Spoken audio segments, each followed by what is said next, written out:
자, 오늘 본문은 창세기 20장 10절에서 13절입니다. 아비멜렉이 또 아브라함에게 이르되 네가 무슨 뜻으로 이렇게 하였느냐. 아브라함이 이르되 이곳에서는 하나님을 두려워함이 없으니 내 아내로 말미암아 사람들이 나를 죽일까 생각하였으며 또 그는 정말로 나의 이복 누이로서 내 아내가 되었음이니라. 하나님이 나를 내 아버지의 집을 떠나 두루 다니게 하실 때 내가 아내에게 말하기를 이후로 우리의 가는 곳마다 그대는 나를 그대의 오라비라 하라. 이것이 그대가 내게 베풀 은혜라 하였었노라. 자, 우리는 어제 그랄랑 아비멜렉의 성품과 그의 훌륭한 점을 묵상했어요. 오늘은 반면에 우리의 믿음의 조상인 아브라함은 과연 이 자신의 반복되는 이 실수에 추궁을 당할 때 그는 어떻게 자신을 해명했는가를 묵상하게 될 것입니다. 자, 먼저 10절, 11절 보면 아브라함의 첫 번째 변명이 나옵니다. 자, 아비멜렉이 묻죠. 네가 무슨 뜻으로 이렇게 했느냐. 그러니까 너 왜 나한테 거짓말했냐 이겁니다.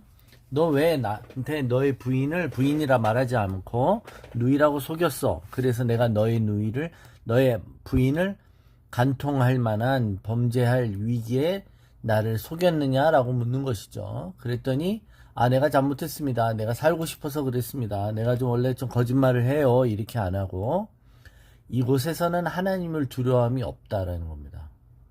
즉 너희들은 하나님 안 믿잖아 이겁니다. 예. 너희들은 하나님 안 두려워하지 않는 족속이잖아 이거죠. 한마디로 뭐죠? 이건 내 탓이 아니라 너희들 탓이라는 거예요. 너희들이 문제가 많다는 것이죠. 너희가 하나님을 똑바로 믿었으면 내가 너희를 두려워하지 않았을 거고 내가 너희를 두려워하게 한 것은 너희 탓이라는 겁니다. 즉 너희가 악하기 때문에 내가 악했다 이런 것입니다. 자, 어떻게 보면 참 적반하장이죠. 실제로 하나님을 두려워하지 않은 것은 자신이면서 실제로 너희가 하나님을 두려워하지 않기 때문이다 라고 반대로 말하고 있습니다. 여러분, 하나님을 두려워한다는 것은 무엇일까요? 하나님을 두려워한다는 것은 결국 어떤 일을 결정할 때 누구를 의뢰하고 누구를 기준 삼느냐일 것입니다. 아브라함은 그랄로 떠나면서 아내를 누이라고 속이기로 결단했어요. 그죠? 이미 그의 상습적이고 상투적인 삶의 처세술입니다. 그러면서 자신의 이 위장하는 이 연극이 정말 어떤 위기에 대처할 수 있는 적절한 행동이라고 생각했을 것이에요. 그러니까 결국 하나님의 말씀이 아닌 이 하나님의 약속의 땅을 떠난 것 자체가 옳지 않았는데도 불구하고 우리가 살아갈 때 친구들의 조언이나 충고를 듣던가 아니면 자기 혼자 열심히 끙끙거리다가 우왕좌왕하다가 갑자기 스스로 이게 좋은 생각이네 라고 판단하며 그 확신을 가지고 선택하며 나아갈 때 또는 이 일을 판단하면서 남이나 다른 사람을 의롭다 또는 구리다 죄인이다 라고 평가할 때든 그 평가를 내리면서 자기가 뭔가 판단하면서 하나님 없이 하는 모든 판단 선택은 결국 내가 악하다라는 증거를 얘기하는 것이죠. 그죠?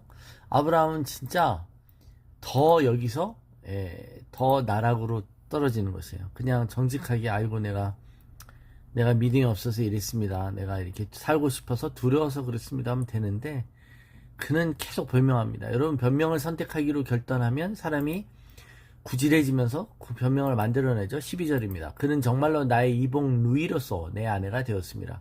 내 거짓말한 건 아니라는 거예요. 사실 사라는 자신의 이복 누이라는 것이죠. 부분적인 진실이 있다라는 거예요. 그러니까 반만 거짓말이라는 거죠. 그러니까 우리가 어떤 말을 할 때 묻는 의도하고는 다르게 자기가 나중에 추궁받을 때 거짓말하지 않은 것이 되기 위해서 그죠? 어느 일부분만 말하는 게 있잖아요. 전체 진실을 은폐하려고 하는 것입니다. 부분적인 진실만 말하려고 할 때는 원래 더 숨기려고 하는 더 큰 게 있기 때문이죠. 자, 그러면서 이제 이 아브라함의 변명이 더 가관이 되는 것은 이 변명에 하나님을 끌어들인다는 겁니다. 13절입니다. 하나님이 나를 내 아버지의 집을 떠나 두루 다니게 하실 때, 그러니까 자신이 여러분 두루 다니는 것이 하나님 뜻이라는 겁니다. 하나님의 뜻으로 갈대아 우르를 떠나 약속의 땅에 오는 게 하나님의 뜻이었지, 그 약속의 땅을 떠나 여기저기 다니는 게 하나님 뜻은 아니죠. 그는 지금 자신이 가나안 땅을 떠나 먹고 살기 위해서 두루 다니는 것이 꼭 하나님이 시키신 것처럼 이렇게 변명하는 것이죠. 자신의 믿음이 아닌 선택이 하나님의 뜻을 이루는 것처럼 말하는 거예요. 자기가 선택한 자기의 의지를 꼭 하나님의 의지로, 하나님의 생각이라고 착각하는 겁니다. 우리는 내가 뭔가를 하고 싶고, 내가 뭔가를 가지고 싶고, 내가 누군가를 싫어하고 누군가를 좋아하면 그것을 교묘하게 포장하죠. 내가 누군가를 꺼려해요. 그 사람이 내 뒤통수를 칠 수 있어 라고 경계해야지 라고 생각합니다. 그 사람 경계해요. 그러면서 하나님도 그 사람을 싫어한다고 생각합니다. 또 내가 누구를 좋아하면 그 사람은 어떤 상황에도 믿어도 될 사람이라고 생각하고 하나님도 그를 좋아할 것이라고 생각합니다. 예. 그래서 쉽게 이렇게 판단해버리는 거예요.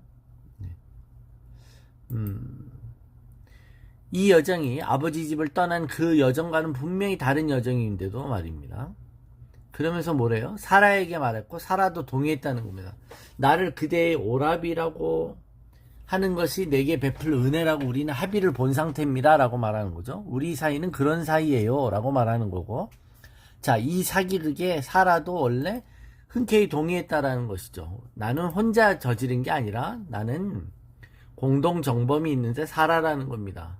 그리고 거기에 누구도 은근히 끼인 것이죠. 하나님도 끌어들인 거예요. 하나님하고 우리가 같이 한 거다라는 거예요. 네.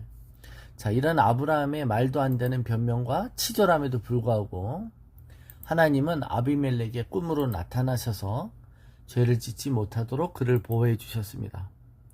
그러니까 여러분, 하나님이 우리를 보호하시고 우리를 지키신다고 해서 그것이 우리가 순수하거나 우리가 도덕적으로 완벽하거나 올바르다는 뜻이 아니라는 것을 아셔야 됩니다.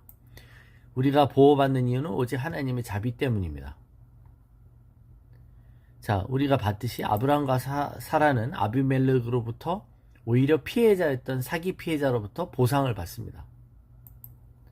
하나님께서 나의 악한 선택으로부터 내게 선물을 끌어내시죠. 내가 뭔가 큰 이익과 유익을 얻었다고 해서 그 일의 원인이 되었던 내 행동에 전혀 잘못이 없거나 나는 옳았다 라고 말할 수 없을 것입니다. 즉, 어떤 일의 결과가 좋았다 그래서 내가 그 중간에 했던 것이 다 잘한 것이 되는 것은 아닌 것이죠. 원인은 하나님이 우리를 긍휼히 여기셔서 그렇습니다. 전화위복이 된 것이에요. 착각하지 말아야만 합니다. 예. 그래서 여러분, 성경은 이 아브라함의 이 치졸함, 쪼다 같은 것, 또 이렇게 믿음 없음과 이렇게 어떻게 보면 참 안 됐어요. 그죠? 예, 이런 부분을 적나라하게 표현합니다. 그래서 우리에게 희망이 있고 우리도 믿음의 사람이 될 수 있다는 것을 알 수 있습니다.